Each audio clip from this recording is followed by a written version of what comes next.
संबंध। पूर्व श्लोक में वर्णित साधन द्वारा सिद्ध हुए महापुरुष का ज्ञान व्यवहार काल में कैसा रहता है, इसे आगे के 18वें श्लोक में बताते हैं। वेद्या विनय संपन्ने ब्राह्मणे गरिहस्तिनि शोनि चैव श्वपाके च पंडिताः समदर्शिनः।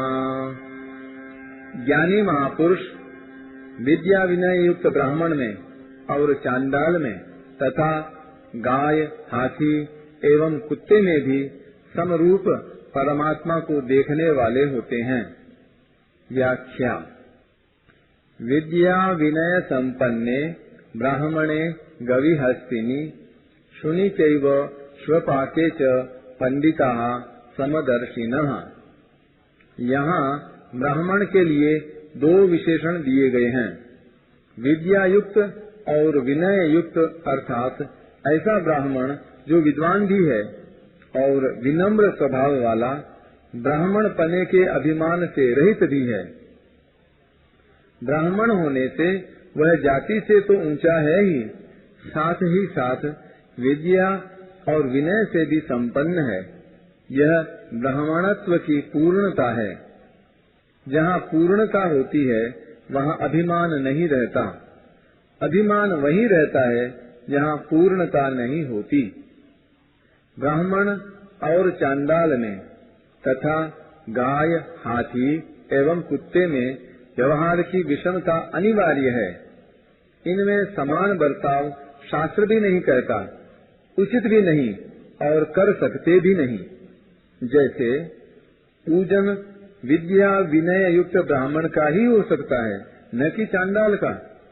दूध गाय का ही किया जाता है, न कि कुतिया का। सवारी हाथी की ही हो सकती है, न कि कुत्ते की। इन पांचों प्राणियों का उदाहरण देकर भगवान यह कह रहे हैं कि इनमें व्यवहार की समता संभव न होने पर भी तत्वतः सब में एक ही परमात्म तत्व परिपूर्ण है। महापुरुषों की दृष्टि उस परमात्म तत्व पर ही सदा सर्वदा रहती है, इसलिए उनकी दृष्टि कभी विषम नहीं होती। यहाँ एक शंका हो सकती है कि दृष्टि विषम हुए बिना व्यवहार में भिन्नता कैसे होगी। इसका समाधान यह है कि अपने शरीर के सब अंगों में, यानी मस्तक, पैर, हाथ, गुदा आदि में हमारी दृष्टि अर्थात अपनेपन और हित की भावना समान रहती है, फिर भी हम उनके व्यवहार में भेद रखते हैं। जैसे किसी को पैर लग जाए तो क्षमा याचना करते हैं, पर किसी को हाथ लग जाए तो क्षमा याचना नहीं करते। प्रणाम मस्तक और हाथों से करते हैं, पैरों से नहीं। गुदा से हाथ लगने पर हाथ धोते हैं, हाथ से हाथ लगने पर नहीं। इतना ही नहीं, एक हाथ की अंगुलियों में भी व्यवहार में भेद रहता है। किसी को तर्जनी अंगुली दिखाने और अंगूठा दिखाने का भेद तो सब जानते ही हैं। इस प्रकार शरीर के भिन्न भिन्न अंगों के व्यवहार में तो भेद होता है, पर आत्मीयता में भेद नहीं होता। इसलिए शरीर के किसी भी पीड़ित अंग की उपेक्षा नहीं होती। व्यवहार में भेद होने पर भी पीड़ा मिटाने में हम समानता का व्यवहार करते हैं। शरीर के सभी अंगों के सुख दुख में हमारा एक ही भाव रहता है। इसी प्रकार प्राणियों में खान पान, गुण, आचरण, जाति आदि का भेद होने से उनके साथ ज्ञानी महापुरुषों के व्यवहार में भी भेद होता है और होना भी चाहिए। परंतु उन सब प्राणियों में एक ही परमात्म तत्व परिपूर्ण होने के कारण महापुरुष की दृष्टि में भेद नहीं होता। उन प्राणियों के प्रति महापुरुष की आत्मीयता, प्रेम, हित, दया आदि के भाव में कभी फर्क नहीं पड़ता। उनके अंतःकरण में राग, द्वेष, ममता, आसक्ति, अभिमान, पक्षपात, विषमता आदि का सर्वथा अभाव होता है। जैसे अपने शरीर के किसी अंग का दुख दूर करने की चेष्टा स्वाभाविक होती है, ऐसे ही पता लगने पर दूसरे प्राणी का दुख दूर करने की और उसे सुख पहुंचाने की चेष्टा भी उनके द्वारा स्वाभाविक होती है। यही कारण है कि भगवान ने यहाँ महापुरुषों को समदर्शी कहा है, न कि समवर्ती। गीता में दूसरी जगह भी सम देखने की या समबुद्धि की ही बात आई है। जैसे समबुद्धिर विशिष्यते, 6 का 9वां श्लोक, सर्वत्र समदर्शनः 6 का 29वां, आत्मौपम्येन सर्वत्र समं पश्यति 6 का 32वां, सर्वत्र समबुद्धयः 12वें का 4था, समं सर्वेषु भूतेषु तिष्ठन्तं परमेश्वरं विनश्यत्स्व विनश्यन्तं यह पश्यति स पश्यति 13वें का 27वां, और समं पश्यन् ही सर्वत्र 13वें का 28वां। श्री शंकराचार्य जी महाराज कहते हैं, भावाद्वैतम सदा कुर्यात्, क्रियाद्वैतम न कुत्रचित्। भाव में ही सदा अद्वैत होना चाहिए, क्रिया में, व्यवहार में कहीं नहीं। समता संबंधी विशेष बात। आजकल समता पर विशेष चर्चा चल रही है। सबके साथ समता का बर्ताव करो, ऐसा प्रचार किया जा रहा है। परंतु वास्तव में समता किसे कहते हैं और वह कब आती है, इसे समझने की बड़ी आवश्यकता है। समता कोई खेल तमाशा नहीं है, प्रत्युत परमात्मा का साक्षात स्वरूप है। जिनका मन समता में स्थित हो जाता है, वे यहाँ जीते जी ही संसार पर विजय प्राप्त कर लेते हैं और परब्रह्म परमात्मा का अनुभव कर लेते हैं। यह समता तब आती है जब दूसरों का दुख अपना दुख और दूसरों का सुख अपना सुख हो जाता है। गीता में भगवान कहते हैं कि हे अर्जुन, जो पुरुष अपने शरीर की तरह सब जगह सम देखता है और सुख अथवा दुख को भी सब जगह सम देखता है, वह योगी परम श्रेष्ठ माना गया है। जैसे शरीर के किसी भी अंग में पीड़ा होने पर उसको दूर करने की लगन लग जाती है, ऐसे ही किसी प्राणी को दुख, संताप आदि होने पर उसको दूर करने की लगन लग जाए, तब समता आती है। संतों के लक्षणों में भी आया है, पर दुख दुख सुख सुख देखे पर। जब तक अपने सुख की लालसा है, तब तक चाहे जितना उद्योग कर लें, समता नहीं आएगी। परंतु जब हृदय से यह लगन लग जाएगी कि दूसरों को सुख कैसे पहुँचे, उनको आराम कैसे हो, उनको लाभ कैसे हो, उनका कल्याण कैसे हो, तब समता स्वतः आ जाएगी। इसका आरंभ सर्वप्रथम अपने घर से करना चाहिए। हृदय में ऐसा भाव हो कि किसी को किंचन मात्र भी दुख या कष्ट न पहुँचे, किसी का कभी अनिष्ट न हो। चाहे मैं कितना ही कष्ट पाऊं, पर मेरे माता पिता, स्त्री पुत्र, भाई भौजाई आदि को सुख होना चाहिए। घर वालों को सुख पहुंचाने से अपने हृदय में शांति आएगी ही। जहाँ अपने घर का भी संबंध नहीं है, वहाँ सुख पहुंचाएंगे तो विशेष आनंद की लहरें आने लग जाएंगी। परंतु ममता पूर्वक सुख पहुंचाने से हमारी उन्नति नहीं होगी। जहाँ हमारी ममता न हो, वहाँ सुख पहुंचाएं, अथवा जहाँ हम ममता पूर्वक सुख पहुंचाते हैं, वहाँ से अपनी ममता हटा लें। दोनों का परिणाम एक ही होगा।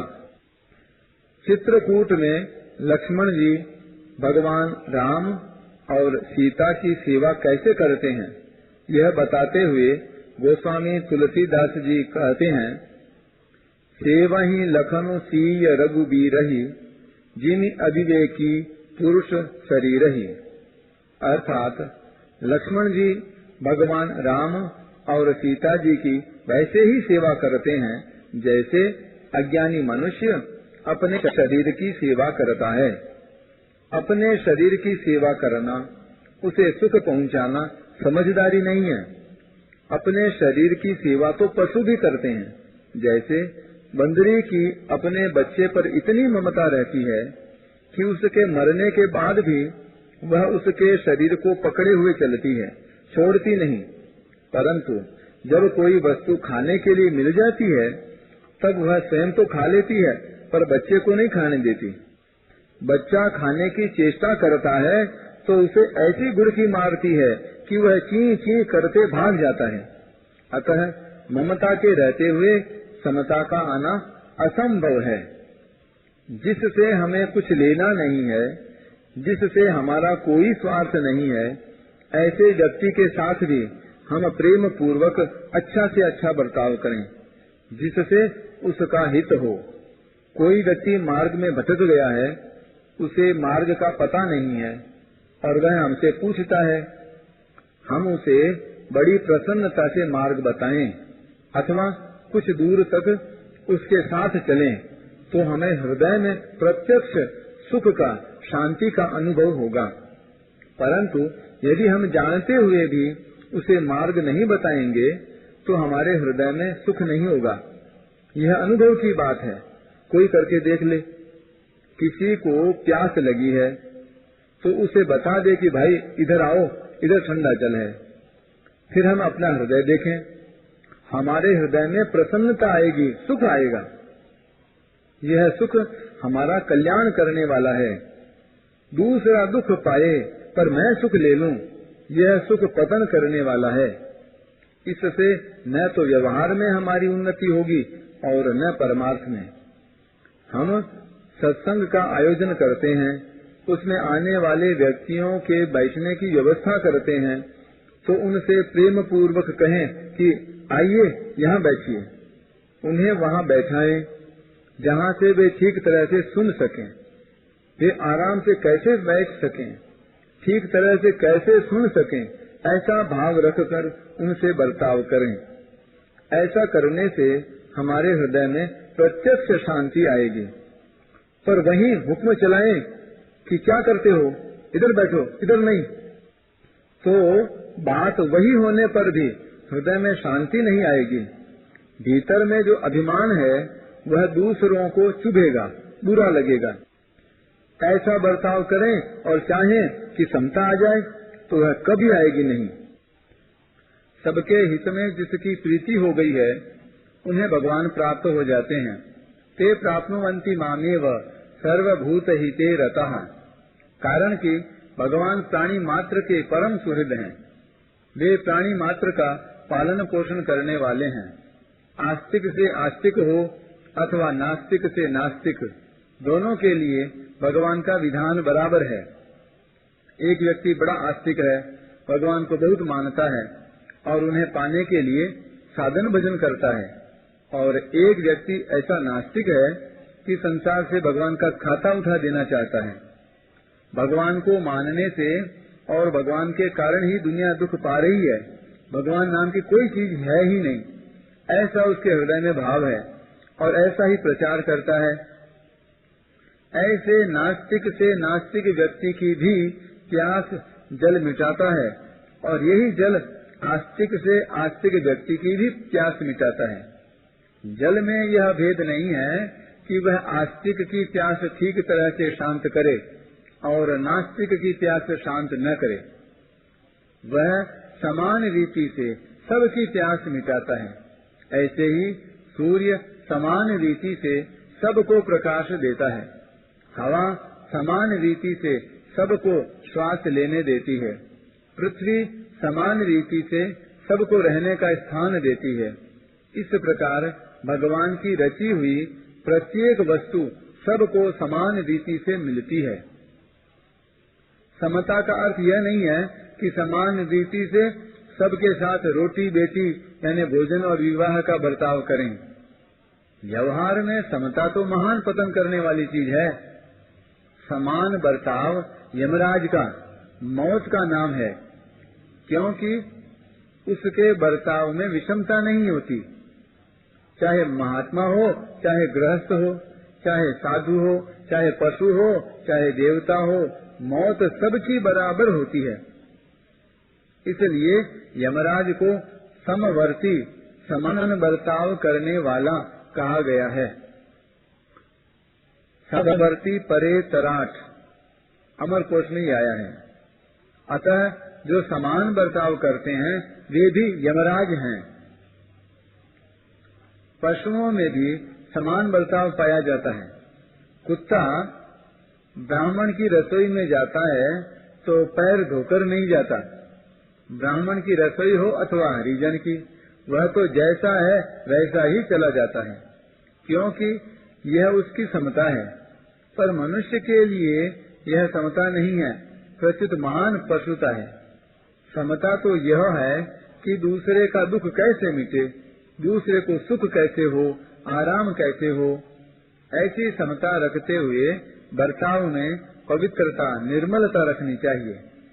बर्ताव में पवित्रता रखने से अंतःकरण पवित्र निर्मल होता है, परंतु बर्ताव में अपवित्रता रखने से खान पान आदि एक करने से अंतःकरण में अपवित्रता आती है, जिससे अशांति बढ़ती है। केवल बाहर का बर्ताव समान रखना शास्त्र और समाज की मर्यादा के विरुद्ध है। इससे समाज में संघर्ष पैदा होता है। वर्णों में ब्राह्मण ऊंचे हैं और शूद्र नीचे हैं, ऐसा शास्त्रों का सिद्धांत नहीं है। ब्राह्मण उपदेश के द्वारा, क्षत्रिय रक्षा के द्वारा, वैश्य धन संपत्ति आवश्यक वस्तुओं के द्वारा और शूद्र शरीर से परिश्रम करके सभी वर्णों की सेवा करे। इसका अर्थ यह नहीं है कि दूसरे अपने कर्तव्य पालन में परिश्रम न करें, प्रत्युत अपने कर्तव्य पालन में समान रीति से सभी परिश्रम करें। जिसके पास जिस प्रकार की शक्ति, विद्या, वस्तु, कला आदि है, उसके द्वारा चारों ही वर्ण, चारों वर्णों की सेवा करें, उनके कार्यों में सहायक बने, परंतु चारों वर्णों की सेवा करने में भेदभाव न रखें। आजकल वर्णाश्रम को मिटाकर पार्टीबाजी हो रही है। आज वर्णाश्रम में इतनी लड़ाई नहीं है जितनी लड़ाई पार्टीबाजी में हो रही है। यह प्रत्यक्ष बात है। पहले लोग चारों वर्णों और आश्रम वर्ण संघर्ष को बढ़ावा मिल रहा है। गांवों में सब लोगों को पानी मिलना कठिन हो रहा है। जिनके अधिकार में कुआं है वे कहते हैं कि तुमने उस पार्टी को वोट दिया है, इसलिए तुम यहाँ से पानी नहीं भर सकते। माँ, बाप और बेटा तीनों अलग अलग पार्टियों को वोट देते हैं और घर में लड़ते हैं। भीतर में वैर बांध लिया कि तुम उस पार्टी के और हम इस पार्टी के। कितना महान अनर्थ हो रहा है। यदि समता लानी हो तो दूसरा व्यक्ति किसी भी वर्ण, आश्रम, धर्म, संप्रदाय, मत आदि का क्यों न हो, उसे सुख देना है, उसका दुख दूर करना है और उसका वास्तविक हित करना है। उनमें यह भेद हो सकता है कि आप राम राम कहते हैं, हम कृष्ण कृष्ण कहेंगे। आप वैष्णव हैं, हम शैव हैं। आप मुसलमान हैं, हम हिंदू हैं, इत्यादि। परंतु इससे कोई बाधा नहीं आती है। बाधा तब आती है जब यह भाव रहता है कि वे हमारी पार्टी के नहीं हैं, इसलिए उनको चाहे दुख होता रहे, पर हमें और हमारी पार्टी वालों को सुख हो जाए। यह भाव महान पतन करने वाला है। इसलिए कभी किसी वर्ण आदि के मनुष्यों को कष्ट हो तो उनके हित की चिंता समान रीति से होनी चाहिए और उन्हें सुख हो तो उससे प्रसन्नता समान रीति से होनी चाहिए। जैसे ब्राह्मणों और हरिजनों में संघर्ष हुआ, उसमें हरिजनों की हार और ब्राह्मणों की जीत होने पर हमारे मन में प्रसन्नता हो अथवा ब्राह्मणों की हार और हरिजनों की जीत होने पर हमारे मन में दुख हो, तो यह विषमता है जो बहुत हानिकारक है। ब्राह्मणों और हरिजनों दोनों के प्रति ही हमारे मन में हित की समान भावना होनी चाहिए। किसी का भी अहित हमें सहन न हो, किसी का भी दुख हमें समान रीति से खटकना चाहिए। यदि ब्राह्मण दुखी है तो उसे सुख पहुँचाएं, और यदि हरिजन दुखी है तो उसे सुख न पहुँचाएं, ऐसा पक्षपात नहीं होना चाहिए। प्रत्युत हरिजन को सुख पहुँचाने की विशेष चेष्टा होनी चाहिए। हरिजनों को सुख पहुँचाने की चेष्टा करते हुए भी ब्राह्मणों के दुख की उपेक्षा नहीं होनी चाहिए। इस प्रकार किसी भी वर्ण, आश्रम, धर्म, संप्रदाय आदि को लेकर पक्षपात नहीं होना चाहिए। सभी के प्रति समान रीति से हित का बर्ताव होना चाहिए। यदि कोई निम्न वर्ग है और उसे हम ऊंचा उठाना चाहते हों, तो उस वर्ग के लोगों के भावों और आचरणों को शुद्ध और श्रेष्ठ बनाना चाहिए। उनके पास वस्तुओं की कमी हो तो उसकी पूर्ति करनी चाहिए, उनकी सहायता करनी चाहिए, परंतु उन्हें उकसाकर उनके हृदयों में दूसरे वर्ग के प्रति ईर्ष्या और द्वेष के भाव भर देना अत्यंत ही अहितकर घातक है तथा लोक परलोक में पतन करने वाला है। कारण कि ईर्ष्या, द्वेष, अभिमान आदि मनुष्य का महान पतन करने वाले हैं। यदि ऐसे भाव ब्राह्मणों में हैं तो उनका भी पतन होगा, और हरिजनों में हैं तो उनका भी पतन होगा। उत्थान तो सद्भावों, सद्गुणों, सदाचारों से ही होता है। भोजन, वस्त्र, मकान आदि निर्वाह की वस्तुओं की जिनके पास कमी है, उन्हें ये वस्तुएं विशेषता से देनी चाहिए, चाहे वे किसी भी वर्ण, आश्रम, धर्म, संप्रदाय आदि के क्यों न हों। सबका जीवन यापन सुखपूर्वक होना चाहिए। सभी सुखी हों, सभी निरोग हों, सभी का हित हो, कभी किसी को किंचिन मात्र भी दुख न हो।